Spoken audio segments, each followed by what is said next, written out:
This is Georgina Rose, and welcome to the Postmodern Iconoclast, a podcast that helps you destroy and break the false icons and idols of the digital age in search of a more authentic esoteric spirituality.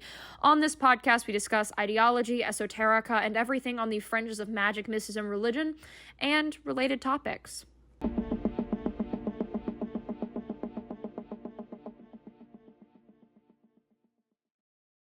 Hello, this is Georgina Rose, and you're listening to the Postmodern Iconoclast, a show where we break down the false idols and icons of the digital age.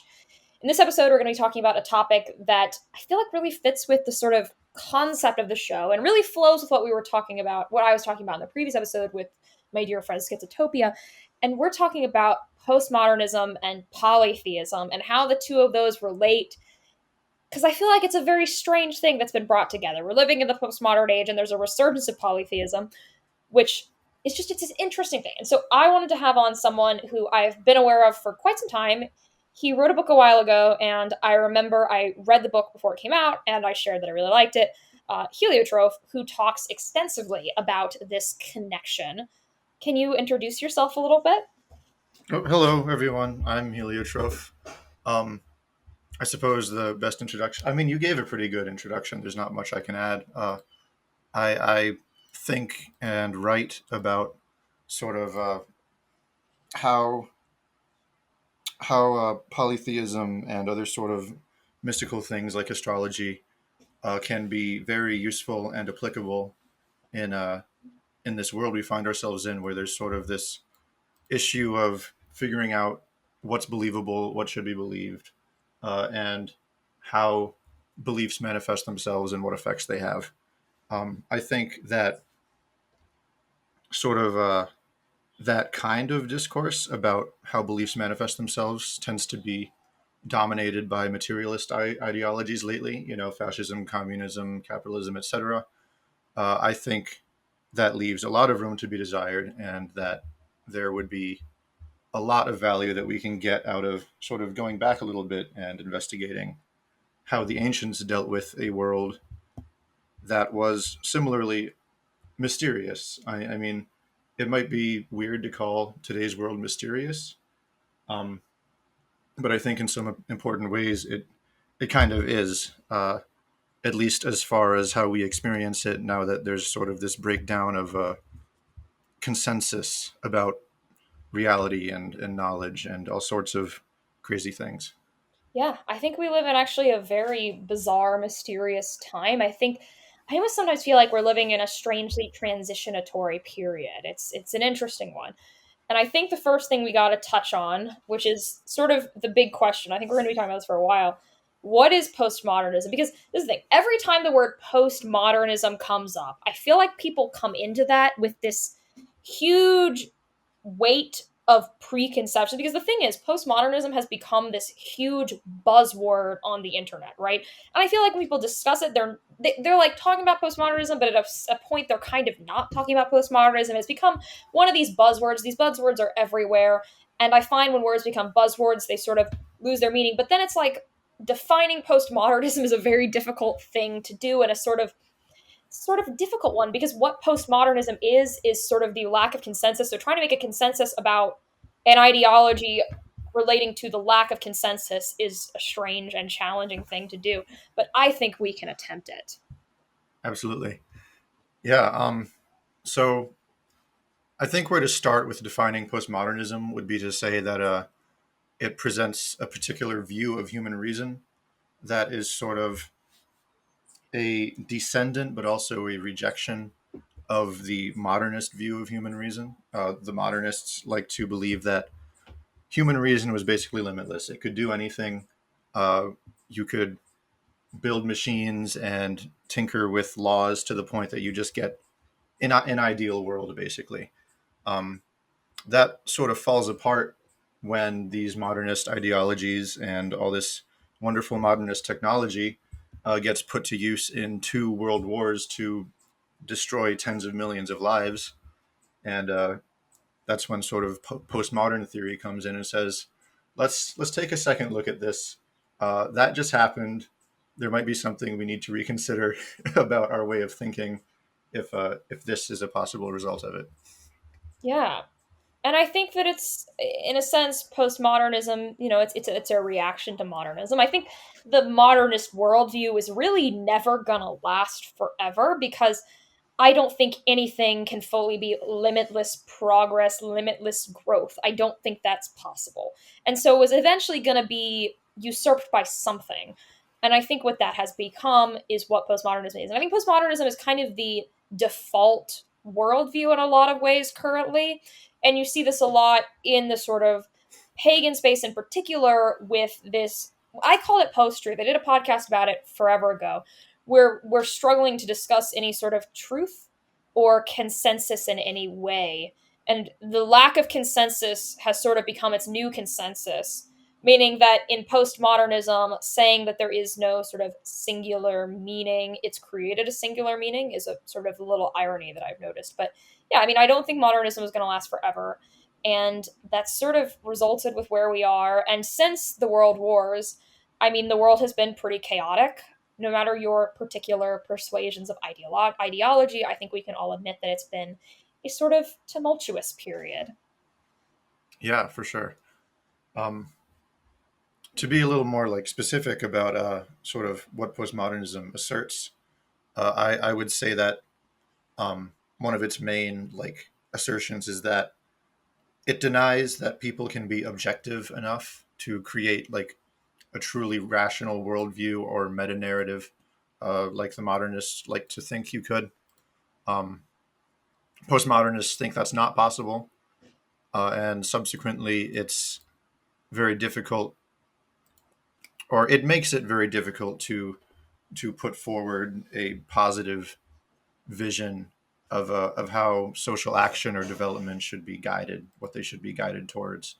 Um, another thing they're very insistent on, if you get into the nitty gritty of the theory, is postmodernism claims that our ability to think and exercise our reason is basically completely at the whim of linguistic structures, social games, cultural priors that are outside of ourself. And they can take this to such an extreme that they even question the existence of a human like subject outside of these things. Uh, they might see the self or the I as a social construct.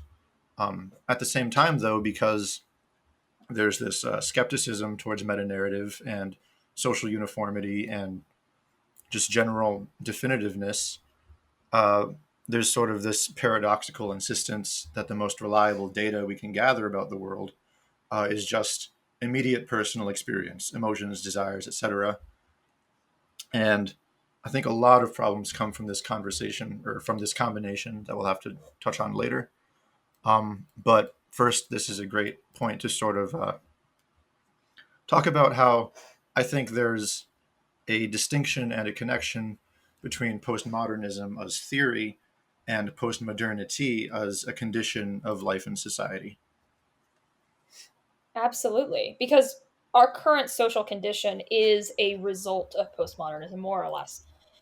We are living in a world where there is this people have a presiding view that culture and social situations form our reality. You can see this. I'm going to give an example that my audience may be familiar with.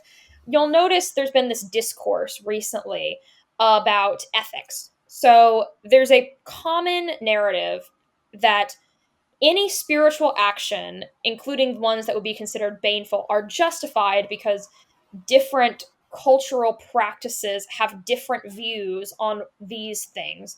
Thus, if it is your culture, that makes it okay. This line of thinking, I think, can go into very dangerous places very fast. It's something I've kind of always consistently disagreed with. But you see it a lot in these pagan spaces because we're asserting that, these things are all constructed.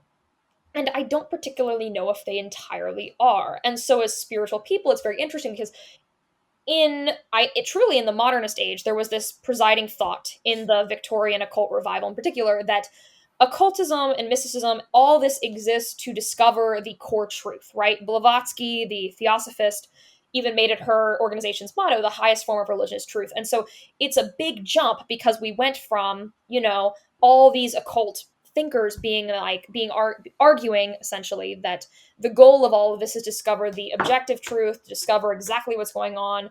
And now you're seeing it where we can't even draw lines on what is ethical behavior as practitioners and as mystics. And so what's happened is postmodernism has existed as a theory and that's infiltrated and become the mindset of society as we got disenchanted and disillusioned at the end of the modernist period. Because at the end of that period, obviously there was this bout of depression, this bout of doubt, and the generation shifted. We got into generations that were more open-minded, and so we've sort of ended up here. But there is a difference between postmodern theory and the state of living in postmodernity. Obviously, the way things are written about in theories is not exactly how they tend to go in the material world, because once things enter the material world, they're forced to be seen in their full face, right? They're no longer the pretty theories that are written down, it's what actually results from them. That's a very good case. But I kind of see it as like a sort of chicken or the egg self reinforcing loop. Um, Whoa, interesting. How so? yeah. So I think that postmodernism, like the theory, that would maybe then go on to inform postmodernity as a state. I think it's like a very logical extension of being a person witnessing the late modern environment in like the mid Yeah. 20th century.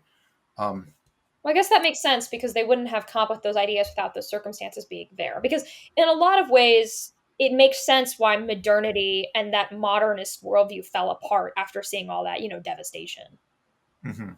Yeah, but a lot of the sort of founding fathers of postmodernism, as we think of it, were these like mid to late 20th century French guys, and they basically lived through the ascent of truly mass media with the television. Before that, there was kind of the radio, and before that, there was kind of the newspaper. Um, but television really like took off. Like I'd say probably the shift from radio to television was not as big, but sort of like similarly disruptive as the shift from television to internet that we're living through. Anyway, what these thinkers were seeing with the adoption of mass media is that television can rewire an individual's preferences and even their sense of self at just a crazy breakneck speed. And over a few years, you do that to enough individuals, you completely transform the face of the entire culture. So, witnessing that sort of transformation, I think it makes sense that they would question whether, like, the human subject is a truly continuous, self-contained, self-moving thing that has reason and agency. Um, and so, what they saw with television, like I said, we see repeat today, but even more extreme because the internet just transfers information that much faster. Absolutely. It kind of reminds me of some stuff I was talking about in the previous episode about hyper reality. Check that Mhm. out. But yeah, I mean, people are clearly influenced by it, and I mean, they have a little bit of a point there. It is kind of crazy how much our media can influence us, and it's it's interesting. It really can. And so I wanted to bring this to another point. Postmodernism is in our polytheistic pagan spaces. How do you think it influences this worldview? Because the pagan world, when paganism was actually the mainstream belief, a very, very, very long time ago, there were very different frameworks of operating in the world. I think in some ways we have people have an interesting relationship to ancient people, right? They think that either the ancient people were super ascended, knew everything, or they were complete idiots. And I think the answer is somewhere in the middle. I think ancient people were still people, but we have to be realistic. They were operating in an entirely different historic and cultural framework. And so now that we are living in this postmodern framework, how do you think that impacts the way people engage with these much older ancient concepts? Because I think that there's going to be a little bit of a disjointed nature to it. Your thoughts? Well, yeah, that's kind of one of the like the central existential questions of like the pagan revival is how do we balance sort of I guess new age influence and just like contemporary cultural influences with our firsthand sources of what the ancients read. And this is especially complicated by sort of the scarcity of sources from them that makes it especially like tempting or easy or possible for people to kind of just project whatever they want onto paganism and present it as authentic because there's this doubt about the past. I think there's an incredible tendency for that to happen. If we look at sort of the roots of paganism coming back, the roots of this revival, it is a lot of people taking a scarce amount of information and then essentially you can use the nice term of unverified personal gnosis if you want to get within if you want to use that one. I know that's the one that people like. But it is a lot of people connecting things and essentially creating new traditions that weren't really there. And I think now, since that revival has begun and we've got these sort of lores going, we've translated more stuff than they had then. And I think sometimes it presents a lot of difficulties because we're trying to, or certain people are. I mean, not everyone's trying to reconstruct, but people are trying to bring back these ancient ideas. But you've got also the sort of element of people adding their own lore in, and at this point, they are in a sense kind of community lore. Some of it, I almost would argue, is like a contemporary mythos in a very bizarre way, and it creates this interesting community because you've got a community of a lot of people with very different beliefs and varying levels of historic basis to them. And so it creates this very interesting community mythology of you've got this ancient stuff and then you've got this new stuff that's essentially been codified into the community as if it was ancient stuff, to the extent where many people in our spaces actually believe that some of these new mythos are the ancient mythos, and it creates a very interesting space. But it's kind of the I guess inherent result of creating a community based around ancient ideas in a world where we don't have all that information.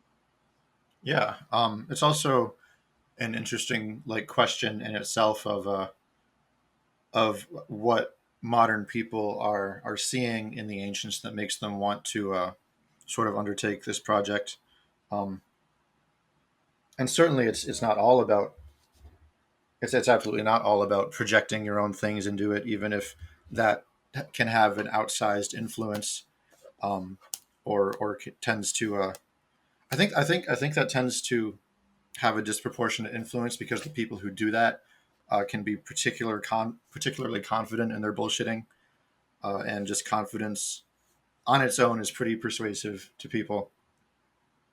Um, Absolutely. We are drawn to people who speak well, right? If you look at the sort of successful versus non successful leaders, writers, and voices in the pagan community, you're going to notice a lot of the very successful ones, even historically, were not always the ones with the most, truth behind them, but often the ones that were the most charismatic, the most engaging, the ones who could essentially run the community best, right? And the ones who are, say, scholars, right? Their voices are not always listened to as much even now. Like if you look at the speakers, the authors that are very popular, you're going to notice the ones that are the biggest are not typically the academics in the room. They're typically not.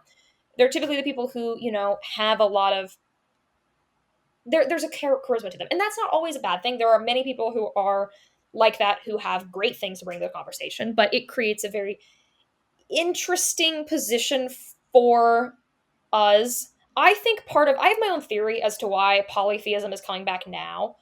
And I've talked about this a few times, but I really think it is kind of a reaction to some extent, even if people aren't consciously aware of it. I think a lot of people are very dissatisfied and disillusioned with the current situation. And they're seeking out this sort of return to these ancient beliefs, whether they're conscious of it or not. I think, especially with technology, as I'm a little critical of technology, I think it's a desire to return to nature and sort of get away from that, which interestingly is kind of similar to the desire of the postmodernist after sort of the chaos of modernism. They were seeking a new answer, a new approach, and I think paganism has become it's kind of that, but it's going the opposite direction of the direction that the postmodernist went. yeah, like I think that this touches on this weird reality that I'm not sure I've seen people speak on too much, but I think it's extremely important that people come into this general polytheist space through a select few extremely different pipelines, and every pipeline they come down sort of leaves them with a different set of preconceptions and priors that they're bringing into their practice. And I think so much of the difficulty with establishing sort of a united face for paganism is these different preconceptions, and because they can be extremely severe, they can like range from like they can get into some like pretty heinous territory in some instances, or just like kind of like wishful thinking on the other end. Oh yeah, Um, it's created a community that I don't even. I've been thinking a lot about this word community, and I don't even know if we're entirely one community in a broad sense. In a sense, we are. I think we're like a Big Ten community, but within that, there's a lot of subgroups. And so what happens is we all get into a room together, and you've got the people who were essentially pipelined, brought into the community from very different perspectives. They come together, and it's, there's a clash, right? There's a confusion, there's a clash, and it leads to a kind of disjointed community. It's a community of communities, in my right. opinion. Yeah. Yeah. The way I see it is sort of more like I don't know if any of these particular like groups or communities will be particularly successful, but I think sort of the wider ecosystem they exist in provides very fertile ground for something better, more maybe more definitive, more truthful or humane to be able to gain some traction. That would be nice. I would appreciate that. This community thing, it reminds me of, it was a little discourse we had in Thelema, a little spat the thelemite community had probably 6 months ago. And I actually did a video about it on my YouTube channel called Consensus Thelema. So, the consensus thelema discussion was this. Thelema is a it's one of the more extreme systems in terms of this different perspective thing, right? And so what has happened is when you talk about thelema, nobody agrees on what thelema is. We all get together, we all sit, we do our little rituals, right? And then we're like, okay, so what's a thelemite? And we sit there and we're like, a thelemite is someone who accepts the book of the law. A thelemite is someone who likes Crowley, right? But what has happened is people have the definition of thelemite has sort of become a very nebulous thing. And so someone wrote this blog post that got a lot of traction.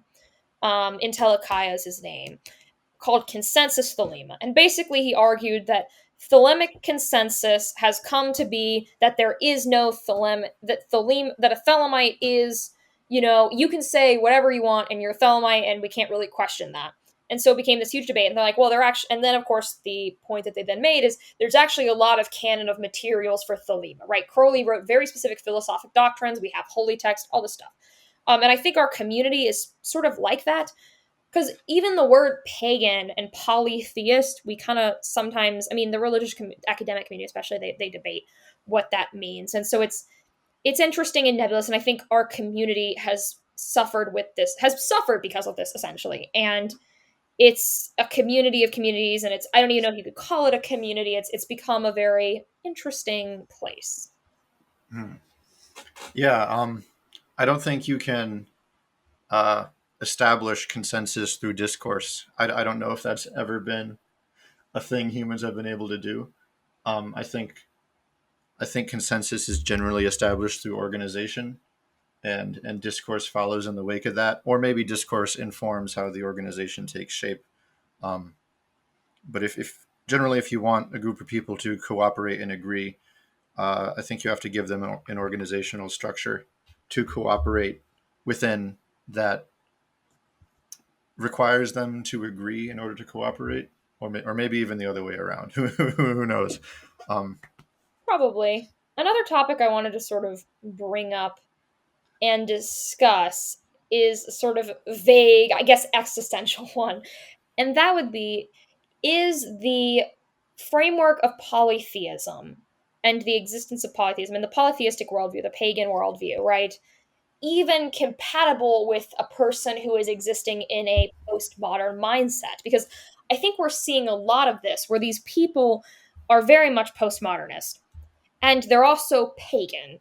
Mhm. And it creates this very interesting worldview that I almost think could be its own thing. It could get their own little ism at this point. But do you think these two are compatible together? I think it really depends on uh, how you define pagan, or if you're willing to apply any like rigorousness to defining a pagan. Um, I think certainly there are all sorts of like paganisms with a lowercase p that are like thoroughly postmodern. Like they're postmodern in origin. They rely on postmodern logic. This is like very much like how you were talking about people sort of agreeing to disagree and just being all right with there being no consensus and sort of letting everybody do their own thing. Um, I think that sort of maybe relies on a postmodern worldview to make that palatable to you and still allow you to call people pagans who Yeah. who differ from each other so much.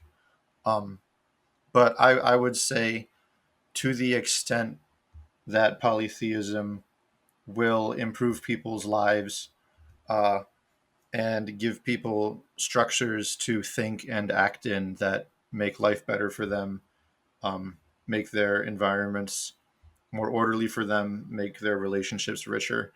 I think to the extent that will be done is that's also the extent to which people will have to abandon a lot of aspects of postmodernist thinking. That's really interesting because one thing that I am noticing in the very postmodern influenced, very like the very eclectic side of the community, Mhm. um, I've noticed that if you try to assert any sort of discipline or order to the community, people lose their minds.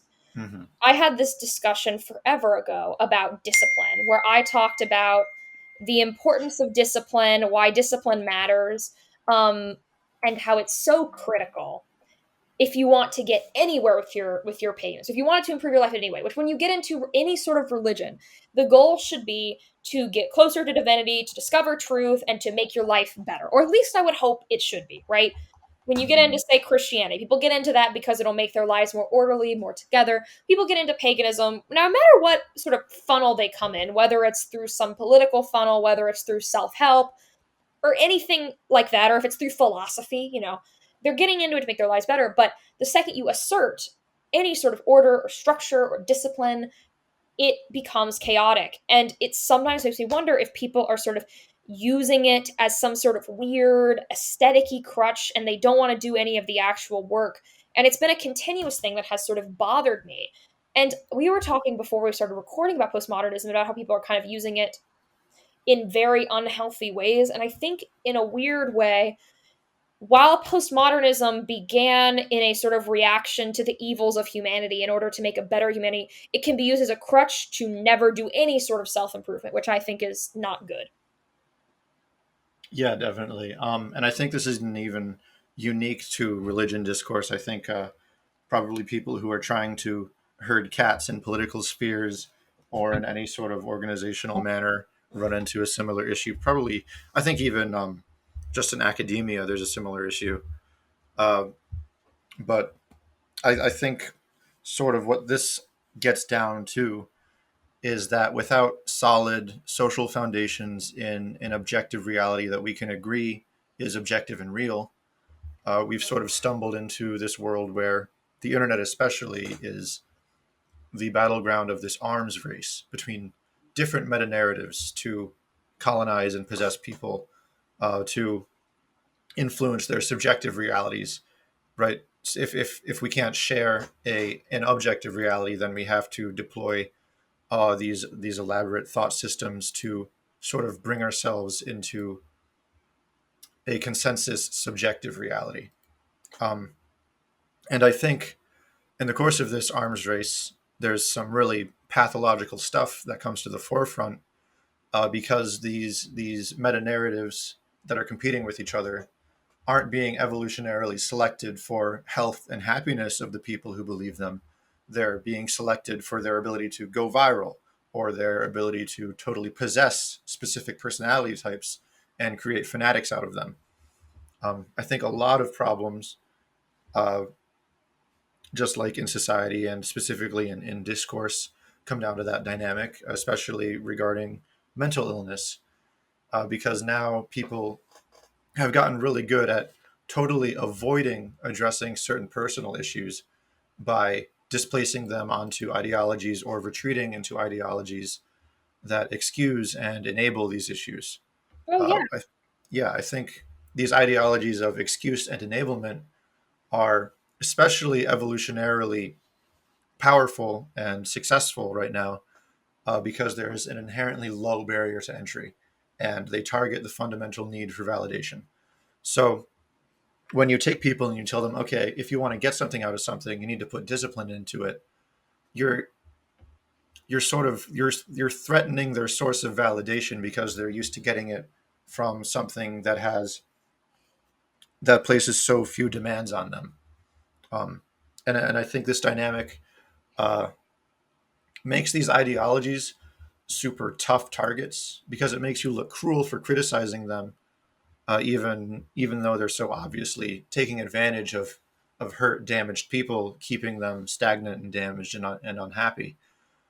It's especially a pain in the ass because adherents will fight tooth and nail because they legitimately view a threat to the worldview or the logic of their meta narrative as an existential threat to their own self, their own identity. And like I said before, if in the postmodern world we view the self as a social construct, then social games have to be won at any cost in order to reify and preserve your own desirable self image. This really, I think, is the quintessence of the current like regime of censorship and thought policing. People with fragile self conceptions are basically compulsively forced to wage epistemic war on the rest of society in order to obtain or preserve validation of themselves. They find no other way to ground themselves, and that I think this is especially why postmodernism needs to be sort of supplanted with a transcendent worldview, which can give people a better model of what the self is and how they should be dealing with it.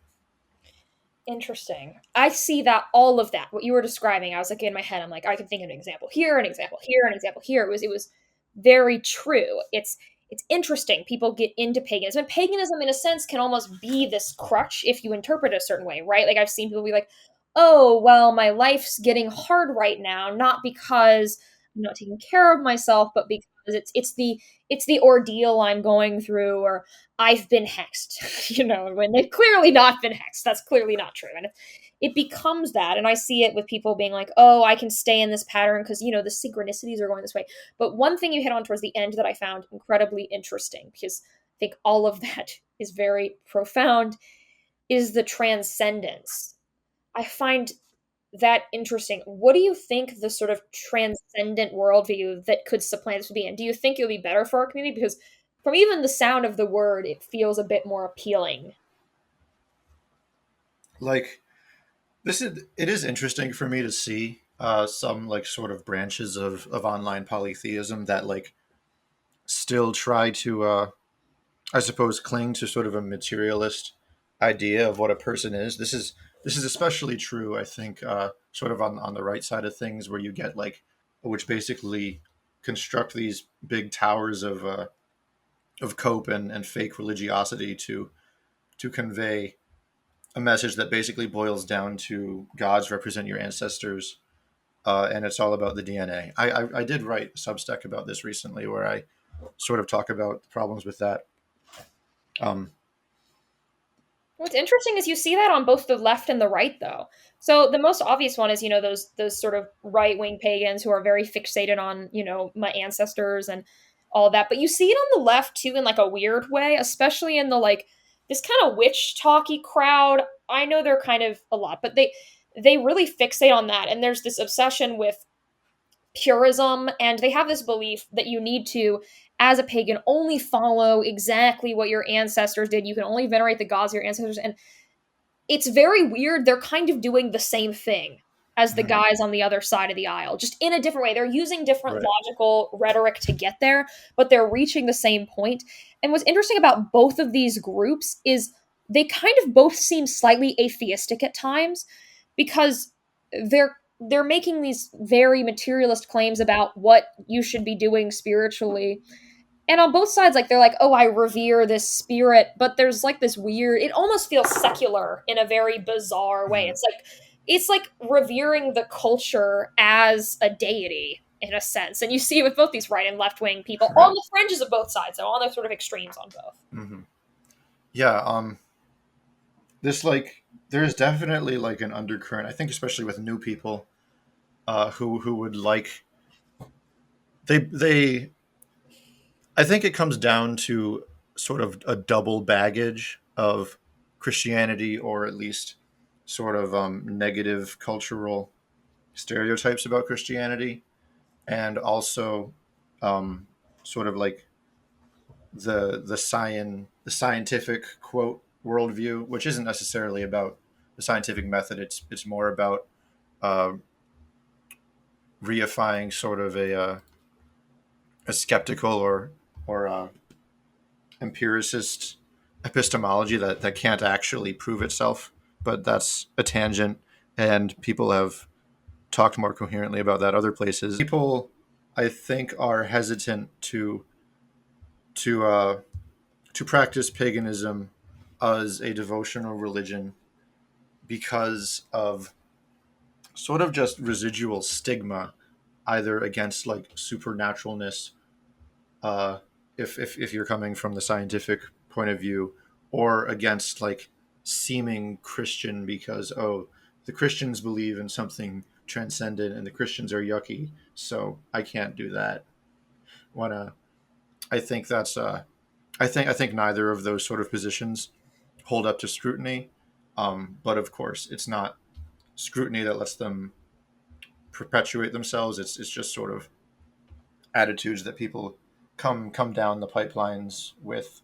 Oh yeah, Uh, I see that all the time in in the sort of my work, because I have focused pretty heavily on sort of practical occultism, ceremonial magic, right? That's sort of the bread and butter of what I talk about, right? I've gone in a little bit of a different direction recently and kind of been enjoying going a different direction, but because of that, I talk to a lot of people, and I do devotional stuff, and people are always kind of surprised by that. They're like, oh, isn't that just like being a Christian? And I'm like, no, no, no, no, no, that is not worship, religion, prayer, gods. All that stuff is not something that like only Christians have done ever. And this mindset is very bizarre, where people are like, "Oh, I'm not like." It's just like very.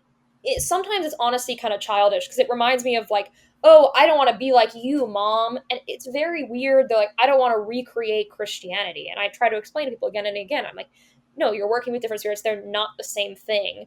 I think the closest you can come to sort of recreating Christianity in a pagan worldview is, I don't know. There's some people who kind of get close to it sometimes, but it's difficult to do. And on the other end, people who are very much in this scientific framework, you get these occultists and these practitioners who are very much, a lot of chaos magicians in particular. Not trying to pick on them, where they're very much viewing the occult through this scientific view, and they're like, they have this very almost atheistic secular worldview to it, and so they obviously don't do the devotional thing. And so what's become of it, because these two camps have a lot of power in the discussion sphere, is people really don't talk about devotional paganism much. Like, I don't hear about it much at all, to be completely honest. I hear about it at the most from smaller people, and like, I don't know, it's kind of sad, because it feels like sometimes we get so fixated on the flashy stuff that we forget sort of the core of what a religious devotional practice looks like. We say we're pagans all the time, but no one wants to talk about, actual, devotion, which I find kind of sad, to be honest. yeah, like to me, the devotional stuff really is the bread and butter. I would say it's what separates paganism from witchcraft. Yeah. I'd say that's basically the dividing line, and of course they're still very connected and intertwined in a lot of ways. But the idea that you can just worship a god like a normal human worships a god throughout history, without sort of this like overlay of practicality where you're only doing it because you want to affect a specific outcome. Um, like that's fundamental to being a pagan, is doing it for the sake of itself and for the sake of the connection with the god. Yeah. And that's as I've gone deeper, I really went into this stuff with this sort of witchy mindset, right? And what I've noticed is the deeper and longer I've gotten into it, I become much more devotional in my approach, right? I've sort of developed this understanding, this appreciation for devotion for the sake of devotion, essentially. And it is a really beautiful thing. I really, really recommend it. But you know what this also is reminding me of? A conversation that was had a long time ago where people were talking about, is honoring deities something you can only do when you're advanced? And I remember hearing this, and I was like, we literally baptize babies to God when they are infants. This is like an absurd proposition, and it was very interesting. I just wanted to add that as an aside. Moving on to something else that I sort of wanted to tap into. Is it even possible, though? Because we've been talking a lot about postmodernism, and there are clearly people in the community who are more affected by postmodernism than others. There are entire ideologies in paganism that are deeply postmodern. But is it even possible to be a non postmodern pagan? Is it possible to break out of that framework? Because we are living in postmodernity. Is it even possible to escape? Or are we doomed and we should get in the bunker and hide? Well, like I said, with the sort of self-reinforcing loop earlier between the ism and the itty, the theory and the situation. Um, I would say that we can and should take steps towards making our environments less postmodern, and figuring out what a less postmodern environment would look like, while also, probably even more fundamentally, uh, purging our worldviews and our mindsets of sort of wishy-washy relativity. Of course, that's absolutely not to say that we should become like intolerant and just like have a view and impose that on everybody else. I don't think uh, that is even like implied in how the ancients would view things. Um, but I do mean that we should all establish a practice of acknowledging reality is real and knowable, and starting the process of trying to know it ourselves. And this is basically Platonism. That's what Platonism is all about. That is why I consider myself Platonist. It's sort of why I am so strongly convinced that Plato and the Neoplatonists are so central to polytheism having any sort of success or relevance in the future, because they provide us with a very specific, very personal, and very effective system of fostering our own mindset to be something that is in tune with reality and interacts with reality in the most sort of good and virtuous way possible. Yeah. And from there, once we have our internal environment postmodernized, we can take a look at our external environment and our social environment, and be able to provide these benefits. Well, another thing that sort of connects to this is, well, first of all, Platonism is very central to Western mysticism as a whole. It's where a lot of, I mean, Hermeticism, which is sort of the basis of a lot of stuff that I talk about. A lot of stuff I talk about is sort of a pipeline down from Hermeticism eventually, but that has a lot of Neoplatonism. So Platonism is something to come back to. But a thing that I think of is first principles and having things to say definitively, we think this. Because often I've noticed when you ask people a question, what do you believe? What is your religion?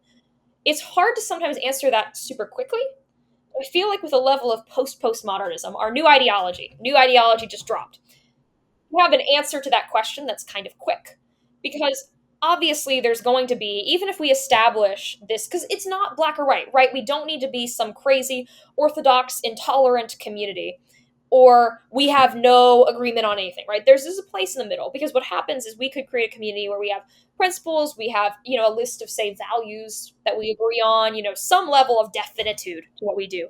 And there would still be individual interpretation, right? Even in more religions that have a more, solid foundation of what they are, there is still varying perspectives, there's varying viewpoints. It's not like when we say that maybe we should have a little bit more of a consensus agreement with things, that we're saying throw away all individual extrapolation. Because I don't think anyone actually thinks that, right? As pagans, we all value, or I would hope we all value, personal experience, personal gnosis with the gods, right? I think we all agree that's a good thing. So no one's asking for us to get rid of that, but I think it would be good if we could sort of have a little conversation and agree on, this is kind of what we are, this is kind of what we do, and have some sort of connection to something. Yeah.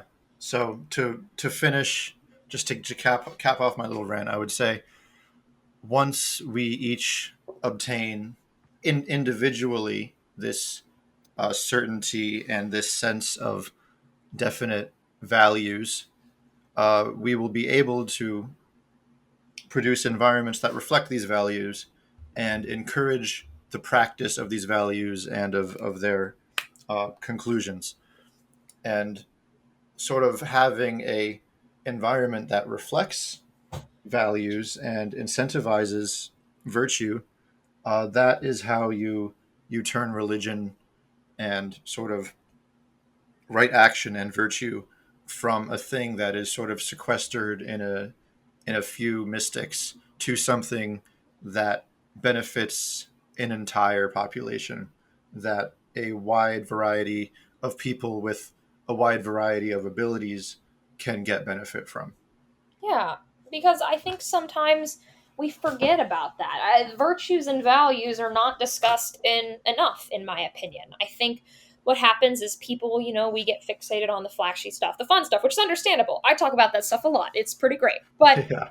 there are, core principles, and, to be a good practitioner, to be a great mystic, right? Even if you're someone who's only really into the mysticism stuff, to do that, you still have to, have some sort of foundation to what you believe, some sort of core. And I think that as people, we should be reflecting on that and thinking about that. Like, instead of just doing things to do things, why are we doing them? What is it leading to? How are we making ourselves better people? Because in the end, I think what is more beneficial to us as individuals is trying to become better people, trying to do the great work, if you want to get into that language, than just trying to be valid. Because I think sometimes we do cling to validity. We say, oh, every single perspective is valid. Nobody can ever be wrong. We cannot invalidate anyone else. And we're focusing on, superficial things like the aesthetic. Even the very witch talky crowd picked up on this when we sort of had this referendum about people who are only doing it for the aesthetic, right? That was sort of a community wide referendum. And that was them sort of, even those people sort of picking up on it. I think we should have some sort of core meaning to what we're doing. And that's sort of my big little rant I wanted to hit on. And the final thing I think we should discuss is, what do we think postmodernism will be, and will we get there as a community? Do we think it's going to happen? Hmm. Well, I mean, to a large degree, I think it will resemble uh, how the ancients did things in a few key points, maybe not in some particulars, but overall, I think there will be a lot of similarity. And I think um, people have been slouching that direction since this has become a conversation, since there has been any sort of pagan revival. People have sort of sensed that there are answers in how they did things so long ago. Like even just today, when we do have all this high technology, the thing about the thoughts of the ancients, like their systems of thinking, is they didn't have like the maybe the technical sophistication we have, but they had the same amount of intelligence. I would strongly contend that the ancients were at least as smart as us and wiser than us in a lot of ways. Um, and because they didn't sort of have this technical valve that we sort of piss all of our mental energy through, making the latest iPhone and making VR, uh, they dedicated their thought to solving internal problems. And a lot of these internal problems really are perennial to the human being as as an entity, as a thing that exists in multiple bodies across many years. And we have lost a lot of these techniques for dealing with being a human deep inside. We've lost some of these techniques in the last few hundred years as our energy gets focused so far outward.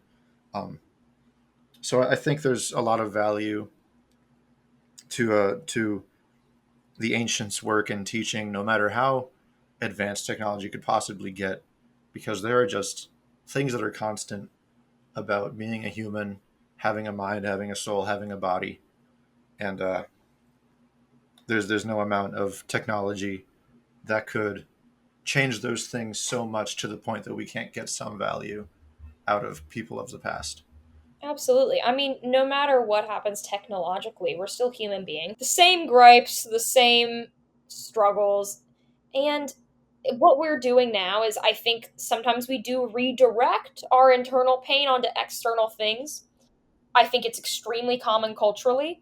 Um, and it's not going to ever work, right? No matter how much you can focus all your problems on, I'm kind of guilty of this. I'm going to do my little struggle session right now, right? We're doing a struggle session. I sometimes blame my problems on technology, right? And I do think technology is bad. I think endless technological progress is a problem. But regardless of that, I still have to work through that, right? Those things, they still are within me. There's still things I need to grapple with. I can't just say, if we get rid of the electrical grid, that somehow I will be fixed, because that's not going to happen. And it's not going to happen for anyone in any ideology, no matter what your sort of aim is, even if it could make your life a little bit better. And I think returning to these ways of thinking and looking at how people have dealt with these internal problems can be helpful, because the internal problems are still there and they're still part of our human experience as we move through the world. Yeah, definitely. And I mean, like I said before, attaining a positive postmodernism uh, is possible to the extent that we first do it inside all of our individual selves and then find ways to have this transformation benefit the people around us and affect the environments that we are in. Absolutely. And I think that it'd be a good thing, because they're very much, and I think it's even baked into the core of postmodernism. There's a sort of sadness to postmodernism, is sort of, I say nihilist in the like colloquial sense of nihilist, not in the philosophical sense of nihilist. This there's a very, it's kind of a darker worldview. It's one that's heavier in a lot of ways. Even though interestingly, postmodernism, is a validating ideology, it's kind of a sad one at the same time, right? While it validates you, it's kind of lacking in that core, and there's it's like it's comfortable, but it's not helping you. Yeah, And absolutely. I think that it's something we need to, find out how to do this whole postmodernism thing. When you figure it out how to do it, let me know. I will. All right. I'll share it around. Yeah. So I think that's more or less what I wanted to discuss about this topic with you. Do you have any sort of final thoughts to wrap us up with? Um, I suppose just kind of a reply to what you just said is I agree with you that there is like a very strong undercurrent of nihilism, even if it's not like explicit in the postmodern theories. It's definitely something people are thinking and feeling and picking up on just in the sort of general vibe of the world lately. Um, and of course, nobody really likes this. Nobody really wants this. But the challenge is people will defend it perhaps out of caution, perhaps because it's comfortable, because it's what they know.